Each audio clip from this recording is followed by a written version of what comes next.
은퇴한 중년들은 말합니다. 노는 게 질렸어요. 하루하루가 1년처럼 느껴집니다. 자식들은 자기 인생 사느라 얼굴도 안 비추고 여행도 한두 번 다녀보니 노동이나 다를 바 없게 느껴지네요. 평생을 규칙적으로 일을 하고 살다 보니 은퇴 후 주어지는 자유 시간에 무엇을 해야 할지 몰라서 막막해 하는 분들이 많다고 합니다. 그래서 요즘 대부분의 중년은 취미가 없고 TV나 유튜브를 보며 하루하루를 허무하게 보내고 있다는데요. 한편으로는 이런 모습이 불쌍하게 느껴지기도 합니다. 한평생 일만 하다가 비로소 쉬게 되었는데 노는 법을 모르는 것이지요. 은퇴하고 넉넉하지도 않은데 무슨 취미 생활이냐 하시는 분들도 계실 텐데요. 놀랍게도 취미 생활 없이 노후를 보내게 될 경우 근육이 약해지거나 치매가 오게 될 확률이 높아진다고 합니다. 시간은 많아지고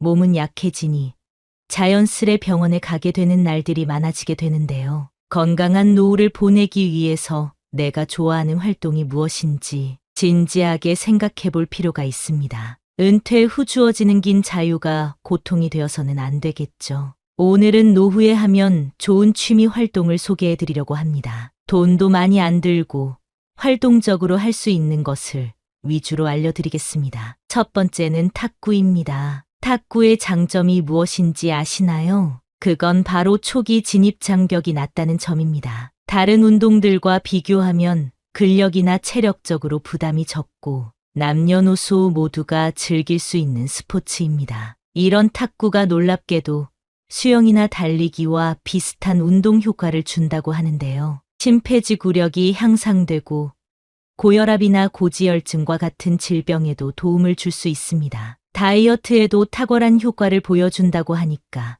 한번 시도해보면 좋을 것 같습니다. 게다가 탁구는 비용도 저렴하고 실내에서 할 수 있는 스포츠이기 때문에 날씨의 영향도 적게 받는 운동입니다. 내가 마음만 먹으면 언제든지 할 수 있고 찾아보면 동네에 꼭 한두 개 정도의 탁구장이 있을 정도로 접근이 쉽습니다.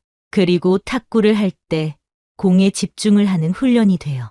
집중력에도 도움이 되고 부상 위험도 적은 스포츠이기 때문에 80대에도 큰 무리 없이 즐길 수 있는 스포츠라는 사실을 기억해 주세요. 두 번째는 독서입니다. 책을 읽는 행위가 뇌에 긍정적인 자극을 준다는 사실을 알고 계셨나요? 무언가를 읽고 기억에 저장하려는 행위가 뇌 건강에 큰 도움을 준다고 합니다. 이는 치매 같은 질병을 예방할 수 있다는 것을 의미하는데요. 요즘에는 유튜브나 틱톡의 짧은 영상을 많이 보게 되어 집중력을 떨어뜨리고 무언가 길게 할 수 없게 되는 경향이 있습니다. 하지만 느긋하게 독서를 하는 것은 우리 몸에 집중할 수 있는 에너지를 길러주는 훈련을 하는 것과 같습니다. 또한 독서를 하면서 생기는 뇌의 자극을 통해 건강한 생각과 영감을 얻게 해주고 정서적으로도 안심시켜주는 효과가 있기 때문에 좋은 책을 찾아 읽어보시는 것을 추천드리겠습니다. 하루에 한 장으로 시작해서 2장, 3장, 10장 이런 식으로 독서하는 습관을 바르게 잡아가시면 좋겠습니다. 세 번째는 걷기입니다. 걷는 것만큼 정신적으로나 육체적으로 좋은 운동은 없는 것 같습니다. 심지어 돈이 들지도 않습니다. 걷기 운동을 하면 중성지방과 콜레스테롤 수치를 떨어뜨려 주기 때문에 심장에 굉장히 좋습니다. 요즘에는 자연에서 맨발로 걷는 분들도 많은데요. 발바닥 지압이 좋은 것은 모두가 다 아시리라 생각됩니다. 혈액순환을 촉진하고 몸의 장기들을 활동적으로 만들어주기 때문에 건강을 생각한다면 걷기만한 운동이 없을 정도입니다. 또한 사람은 걸을 때 긍정적인 생각이 가장 많이 떠오른다고 합니다. 노후에 고민이 많다고 해서 누워서 끙끙 앓고 있지만 말고 집 앞에라도 나가서 10분에서 15분 정도만이라도 걸어보세요. 또한 걷기는 불면증을 앓고 있는 사람에게도 도움이 됩니다. 햇살을 받으면 비타민 D 생산에 도움을 받게 되고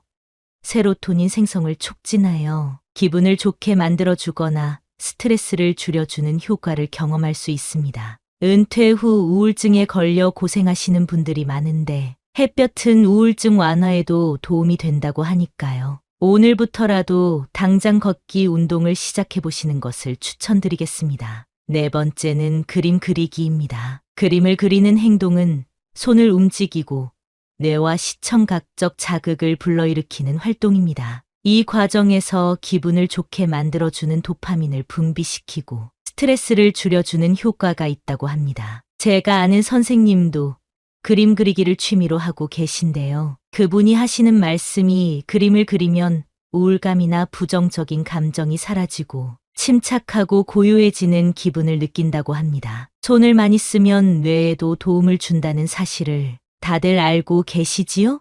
실제로 미술을 할 때 불안감, 우울증이 완화되고 두뇌 건강에도 도움이 된다는 연구 결과가 있다고 합니다. 실내나 야외 등 장소에 제약 없이 펜 하나만 있어도 가능한 것이 그림 그리기이고, 내가 그림을 그릴 줄 모른다면 요즘에는 유튜브 등을 통해 배움에 접근하기도 쉬우니까요. 꼭 한번 도전해 보시길 권장드리겠습니다. 다섯 번째는 자전거 타기입니다. 40대에서 50대 분들이 시작하면 좋은 취미인데요. 달리기와 함께 대표적인 유산소 운동인 자전거 타기는 하체 중에서도 허벅지를 강화시키는 운동입니다. 허벅지 근육은 걷기, 뛰기, 앉기, 일어서기 등과 같은 모든 움직임에서 우리 몸을 지탱하고 균형을 유지하게 해줍니다. 또한 몸의 대사를 증가시키고 혈액순환에도 도움을 주는데요. 자전거를 꾸준히 타게 되면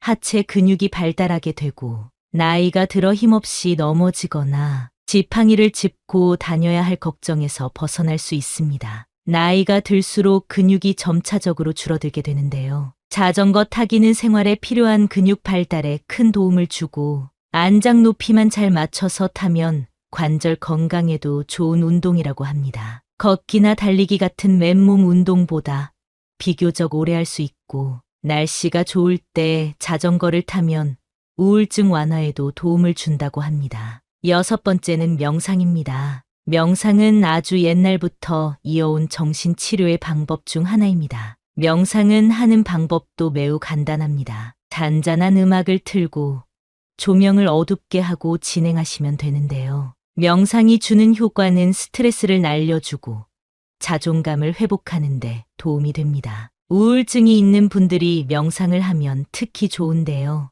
명상은 스트레스 호르몬인 코티솔을 낮춰주고 세로토닌이나 도파민 같은 행복 호르몬 분비를 증가시킨다는 연구 결과가 있습니다. 또한 명상은 뇌를 자극시켜 기억력 향상에 도움을 준다고 합니다. 명상의 가장 큰 장점은 짧게 해도 효과가 있다는 사실입니다. 아침에 일어나 10분만 명상을 하고 하루를 시작하면 그날 전체가 기쁜 하루가 될 것입니다. 현대인들이 스트레스로 고통받고 있는 이때에 젊은 사람들뿐만 아니라 나이가 든 사람들에게도 적극 추천드리고 싶습니다. 일곱 번째는 식물 기르기입니다. 식물을 키워본 경험이 있으신 분들은 이게 얼마나 좋은지 다들 아실 텐데요. 식물을 가꾸며 마음의 평온함을 느끼는 게 다른 어떤 것으로 얻는 평온함보다 크다고 합니다. 식물 기르기는 큰 비용이 들지 않고 손이 많이 가지도 않는 활동임에도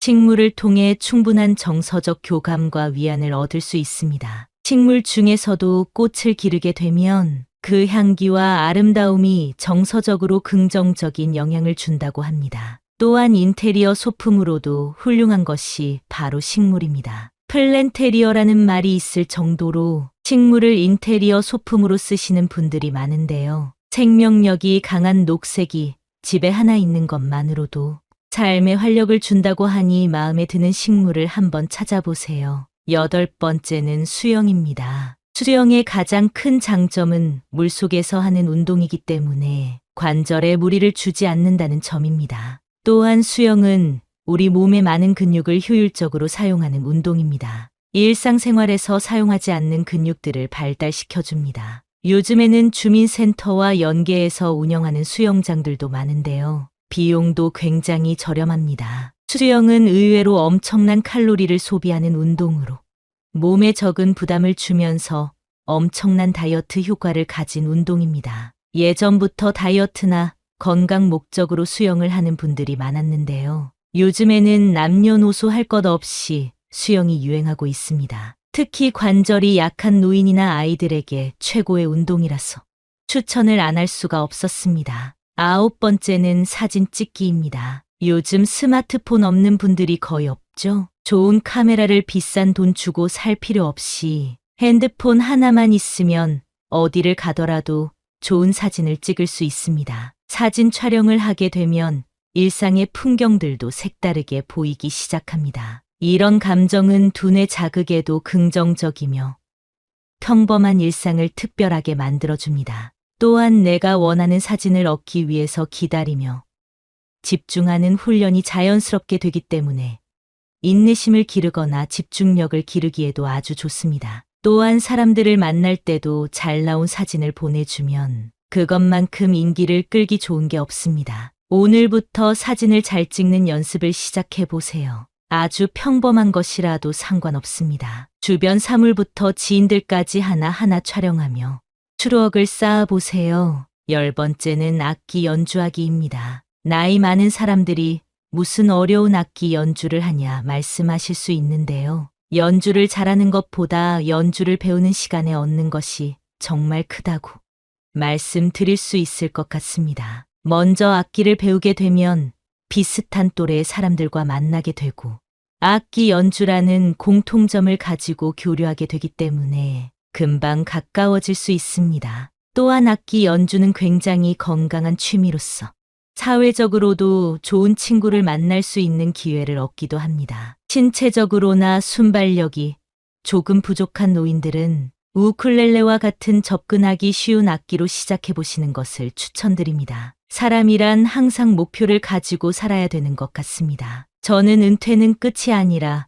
새로운 시작이라고 생각합니다. 그런 의미에서 진입 장벽이 비교적 높다고 느껴지는 악기 연주를 해보겠다는 계획을 세우고 접근한다면 젊었었던 예전으로 돌아가는 기분과 도전 정신, 그리고 성취감을 느낄 수 있을 것입니다. 새로운 시작을 앞두고 있는 여러분을 응원합니다. 나이가 들었다고 해서 실패하는 것이 두렵지 않은 것은 아닙니다. 그러나 인생은 끝날 때까지 실패한 뒤에 성공을 이루는 법입니다. 화려하거나 독특할 필요 없이 치열한 삶과 싸우며 이 자리까지 달려온 여러분이 진정한 승리자입니다. 제2의 인생, 인생의 황금기인 여러분에게 좋은 일만 가득하길 바라며 열심히 살아야겠다는 마음을 담아 구독과 좋아요 부탁드리겠습니다. 평균 수명이 100세가 되어가는 시대입니다.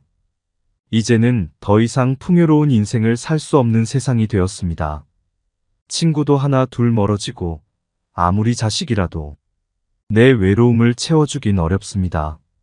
슬프게도 요즘 길거리 무료 급식소에는 노인들의 끝없는 행렬이 이어진다고 합니다.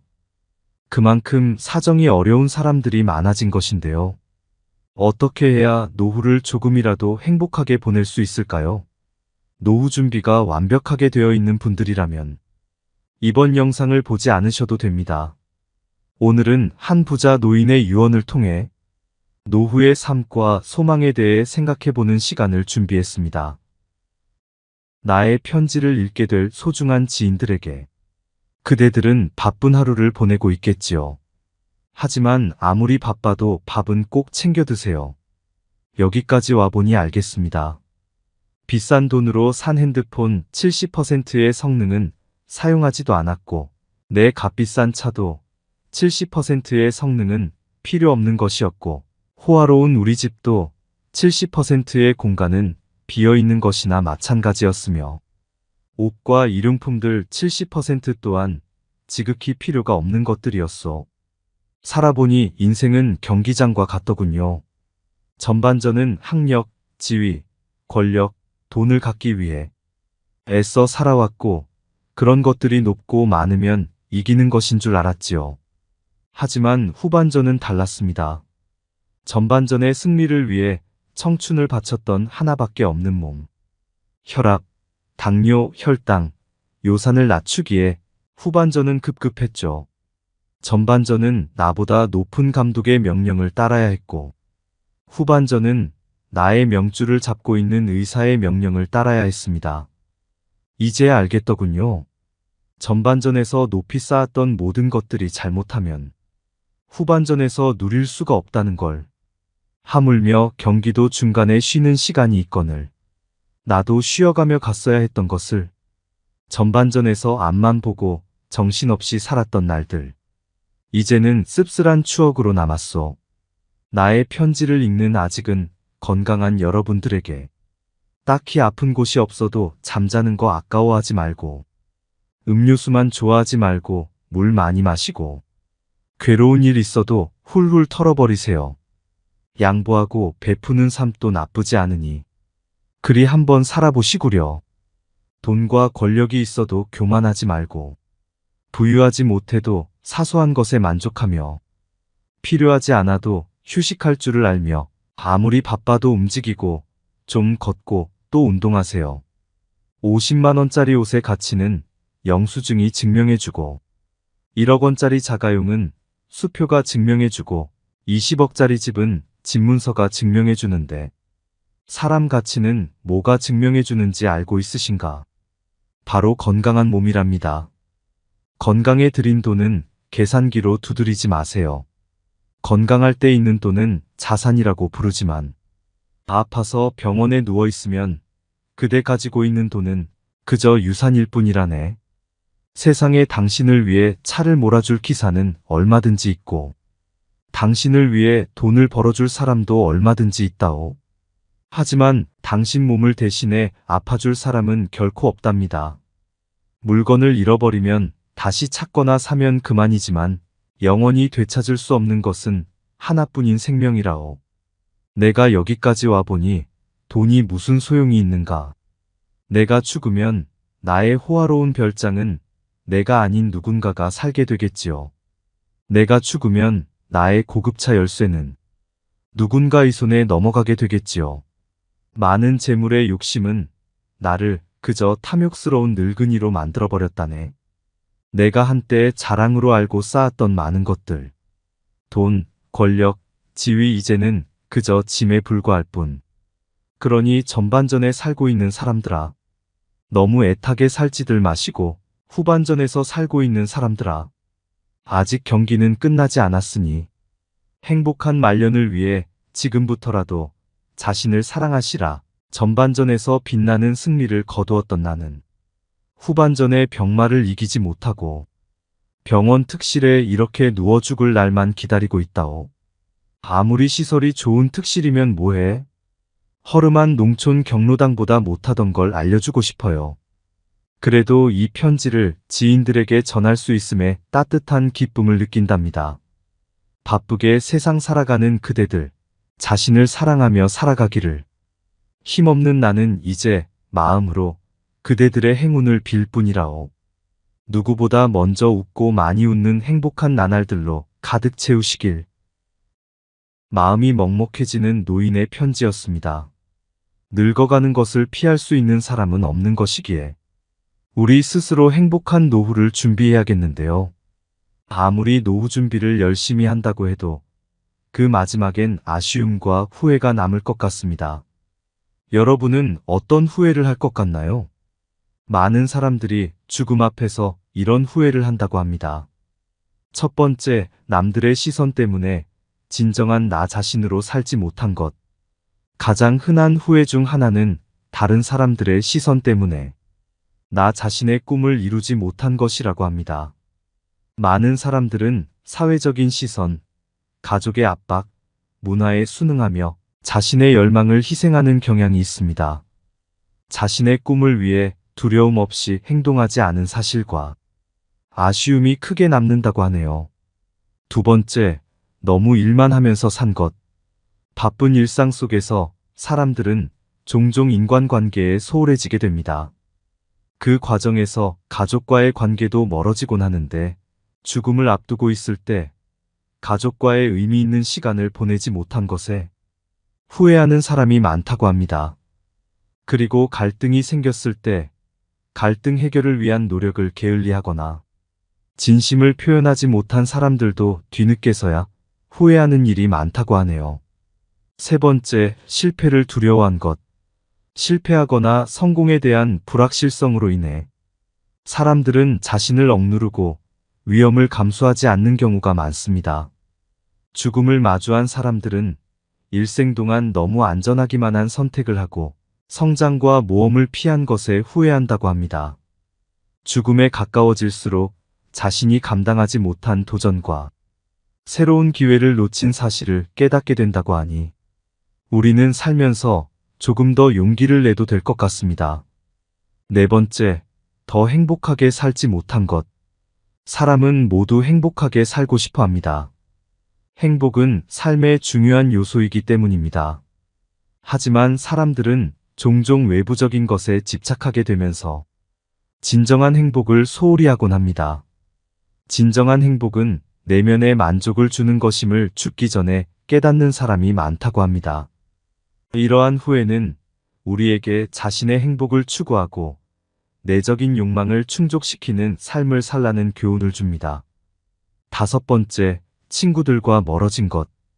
인생을 살면서 친구들과의 연락이 점점 뜸해지고 어느새 멀어지고 남과 같이 느껴지게 되는 일들이 많습니다. 많은 사람들은 죽음을 앞두고 있을 때 사랑하는 친구들과 멀어진 사실을 후회합니다.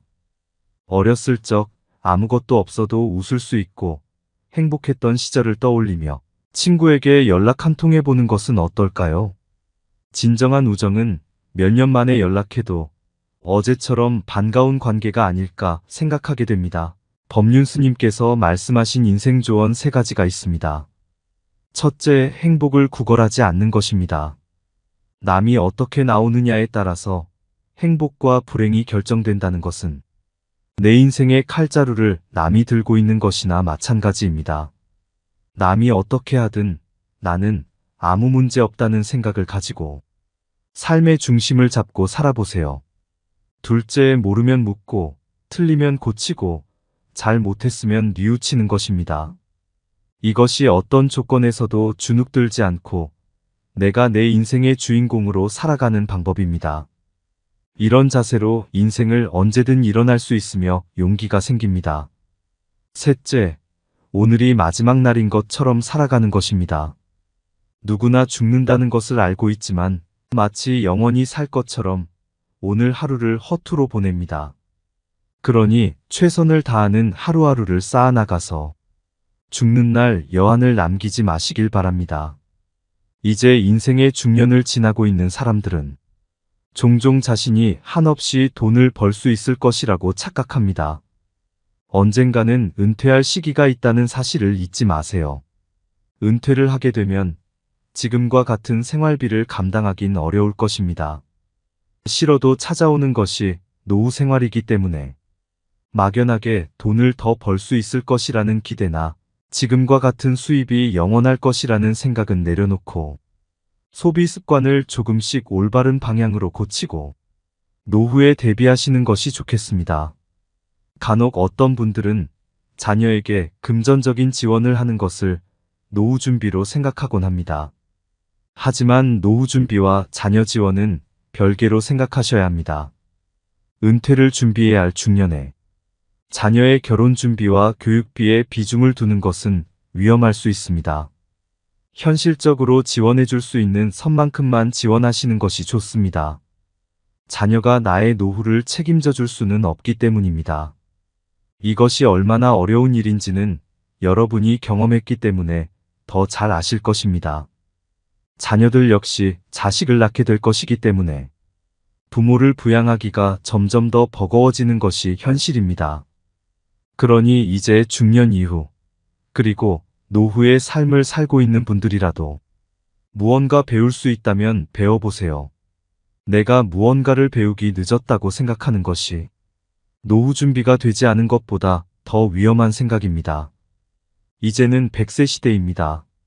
내가 재밌게 하면서 할 수 있는 일이나 취미를 찾는 것이 노후에는 정말 중요합니다. 대한민국이 초고령화 사회로 접어들었다는 사실을 피부로 느끼시나요? 둘만 낳아 잘 기르자라고 했던 때가 엊그제 같은데 이제는 한국뿐만 아니라 전 세계적으로 심각한 고령화 문제가 나타나고 있습니다. 제가 요즘 사람들을 만나면 노후 대비를 잘하고 있는지 꼭 물어보는데요.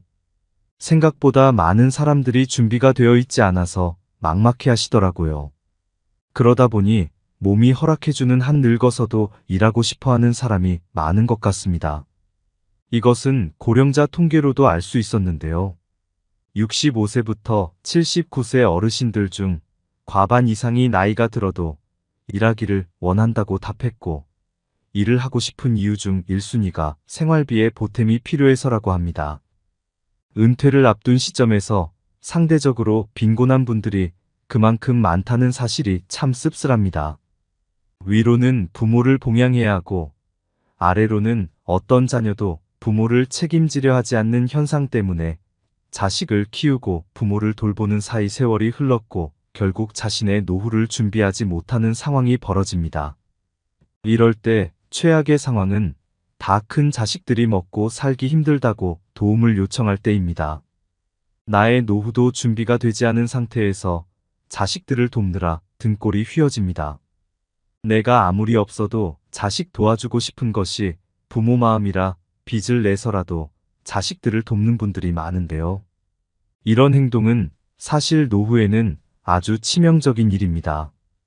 자식이 부모에게 노후를 책임지겠다며 투자를 요청할 때 그 말만 믿고 목돈을 건넸다가는 노후는커녕 부모 자식 간 관계도 파멸로 갈 수 있으니 주의하셔야겠습니다. 심지어 부모가 자식에게 돈을 되돌려달라며 법적 소송을 하는 일도 비일비재하게 일어난다는 사실을 꼭 기억하세요. 은퇴를 앞둔 중년층과 노년기에 접어드는 많은 고령층이 하는 가장 큰 후회 중 하나가 경제적으로 여유로운 환경을 마련하지 못했다는 점입니다. 여러분은 마트에 갔을 때 돈이 없어 고민을 한 경험이 있으신가요? 노후에는 지금보다 덜 벌면 덜 벌었지, 지금보다 더 많은 수익이 들어오기는 힘들기 때문에 아무런 준비 없이 노년을 맞이하게 된다면 경제적인 어려움에 직면하게 되고 있는 곳 삶에 영향을 주게 됩니다. 그렇게 고령층은 사회적으로 고립되는 일이 벌어지게 되는데요. 일반적으로 노령층에 접어든 대부분의 사람들이 느끼는 고통 중 하나는 자신이 사회적으로 고립되었다는 느낌을 받는다는 것입니다.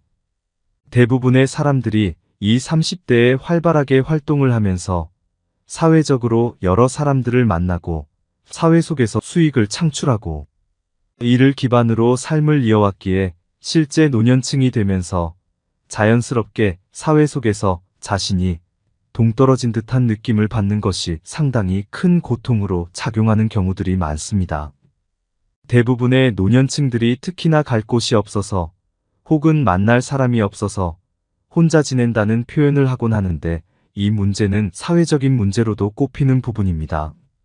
노년층으로 접어들수록 정신적인 건강 상태에 적신호가 켜지는 경우들이 상당히 많기 때문입니다. 인간은 근본적으로 특정한 그룹에 포함이 됨으로써 정신적인 안정감을 느끼게 됩니다. 이는 사회를 이루는 기초 단위인 가족이 되기도 하고 학교 혹은 회사가 되기도 하며 취미 생활을 함께하는 동호회가 되기도 합니다. 하지만 대부분의 노년층은 이러한 기초적인 관계 자체가 파괴되어 있을 가능성이 높습니다.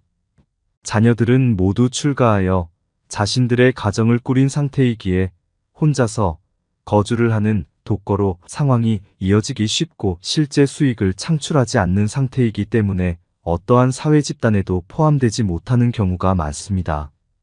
정상적으로 사회생활을 하지 못한다는 것은 그만큼 사람과의 교류를 하지 못한다는 이야기가 되기 때문에 결국은 사회적인 고립감을 느끼는 상황으로 이어지게 된다는 것을 의미합니다.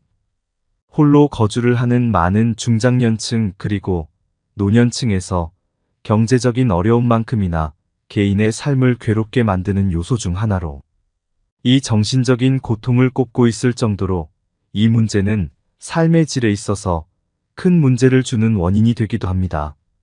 사람은 사회적인 동물로 반드시 일정한 단체에 속함으로써 정신적인 안정감을 느끼게 되고 그를 통해서 사회적인 관계를 맺게 됩니다.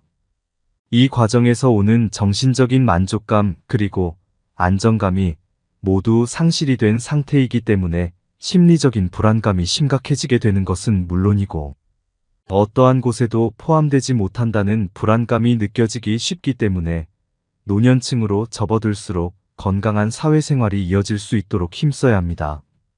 사회적인 고립에서 벗어나지 못하게 되면 정신적으로 고통을 받게 되고, 이는 육체적인 통증으로 나타나게 됩니다. 우리나라 노년층의 경우 특히나 다양한 질환에 노출되어 있어 문제가 되는 경우가 많습니다. 매년 5만 명 이상 증가하고 있는 치매 환자의 숫자만 보더라도 확인이 가능한 부분입니다.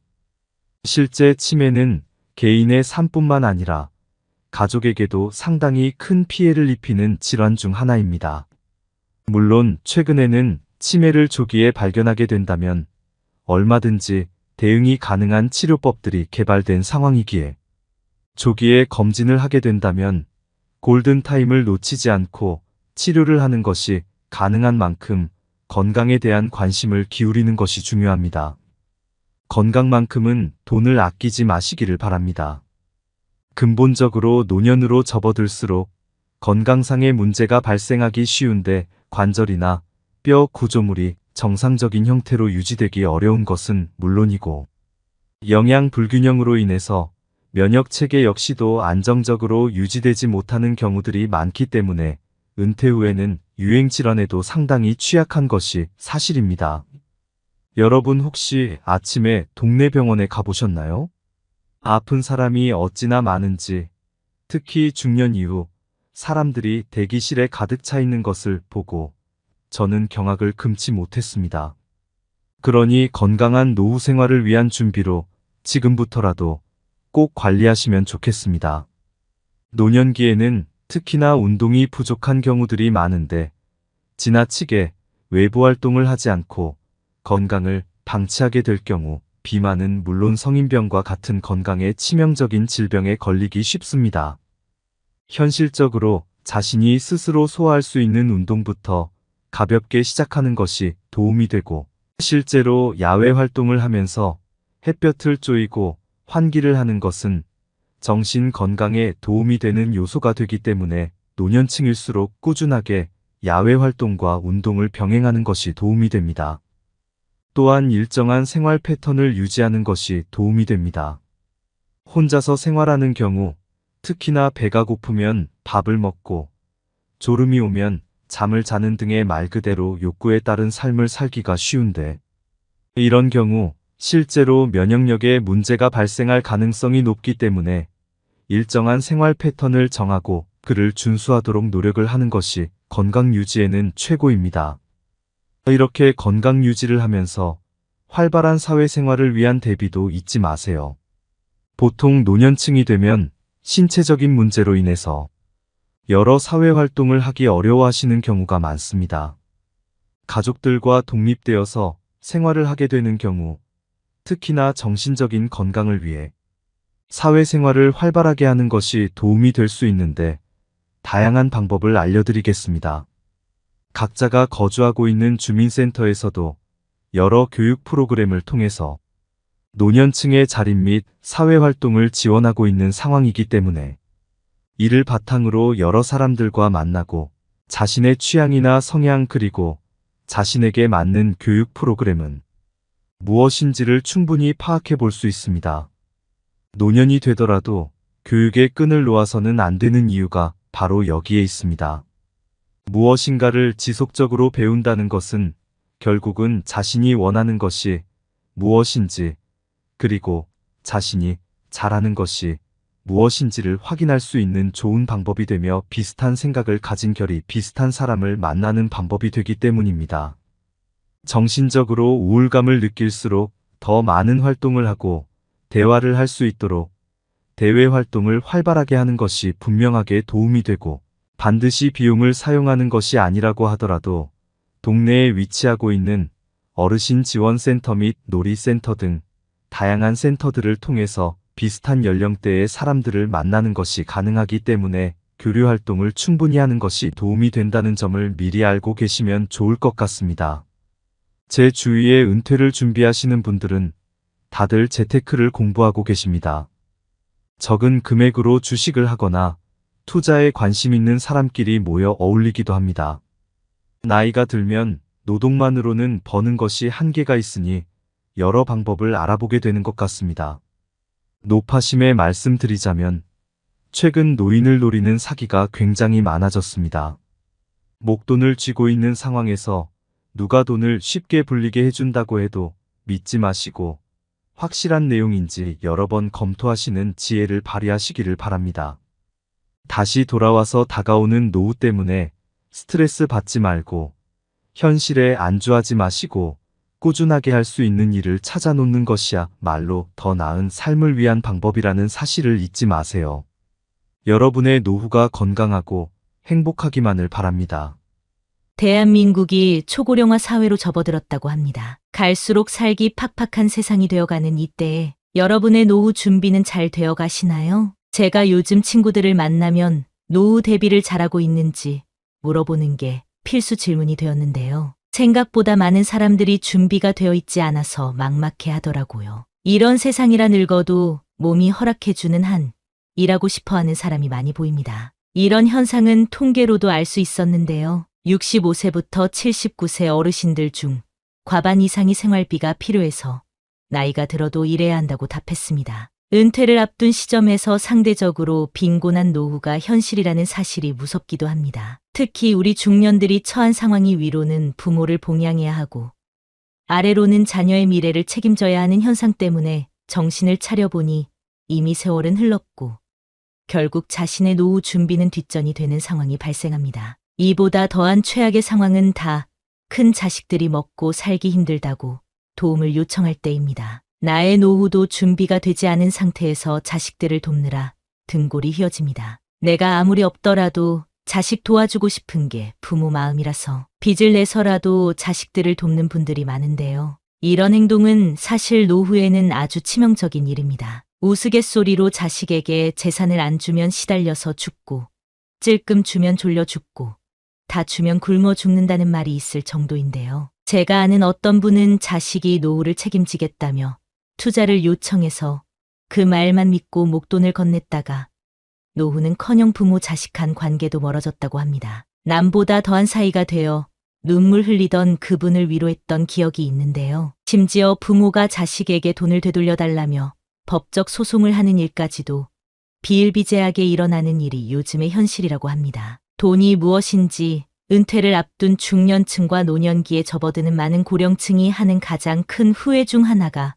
경제적으로 여유로운 환경을 마련하지 못했다는 점인데요. 여러분은 마트에 갔을 때 돈이 없어 고민을 한 경험이 있으신가요? 노후에는 지금보다 더 많은 수익이 들어오기는 힘들기 때문에 아무런 준비 없이 노년을 맞이하게 된다면 경제적인 어려움에 직면하게 되고 이는 곧 삶에 영향을 주게 됩니다. 삶에 영향을 준다는 것은 사회적으로 고립된다는 것을 의미합니다. 일반적으로 노령층에 접어든 대부분의 사람들이 느끼는 고통 중 하나로 자신이 사회적으로 고립되었다는 느낌을 받는 것인데요. 대부분의 사람들이 20, 30대에 활발하게 여러 사람들을 만나고 사회에서 수익을 창출하고 이를 기반으로 삶을 이어왔기에 노년층이 되면 자신이 동떨어진 듯한 느낌을 받는 것이 상당히 큰 고통으로 작용하게 됩니다. 대부분의 노년층들이 특히나 갈 곳이 없어서 혹은 만날 사람이 없어서 혼자 지낸다는 표현을 하곤 하는데요. 은퇴 후가 되면 밖에서 만나던 사람들과의 기초적인 관계 자체가 파괴될 가능성이 있습니다. 자녀들은 모두 출가하여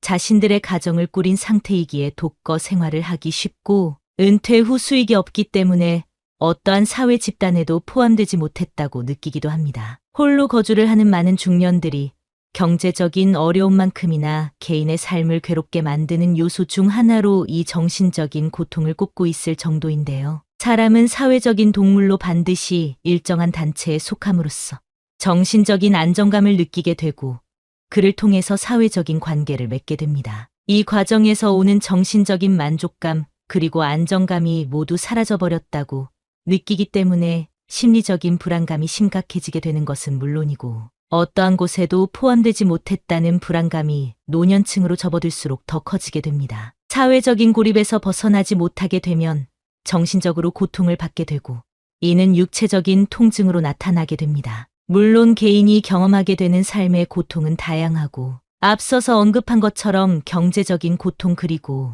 정신적인 고통 역시도 상당히 큰 문제로 꼽히지만 특히나 문제가 되는 것은 건강상의 문제라고 할 수 있습니다. 우리나라 노년층의 경우 특히나 다양한 질환에 노출되어 있어 문제가 되는 경우가 많습니다. 매년 5만 명 이상 증가하고 있는 치매 환자의 숫자만 보더라도 확인이 가능합니다. 치매는 개인의 삶뿐만 아니라 가족에게도 상당히 큰 피해를 입히는 질환 중 하나인데요. 최근에는 치매를 조기에 발견하게 된다면 얼마든지 대응이 가능한 치료법들이 개발된 상황이기에 조기에 검진을 하게 된다면 골든타임을 놓치지 않고 치료를 하는 것이 가능한 만큼 건강에 대한 관심을 기울이는 것이 중요합니다. 건강에 들어가는 돈만큼은 아끼지 마세요. 근본적으로 노년으로 접어들수록 건강상의 문제가 발생하기 쉬운데 관절이나 뼈가 정상적인 형태로 유지되기 어렵고 영양 불균형으로 인해 면역 체계 역시도 안정적으로 유지되지 못하는 경우들이 많습니다. 그래서 중년 이후에는 유행 질환에도 상당히 취약해진다고 합니다.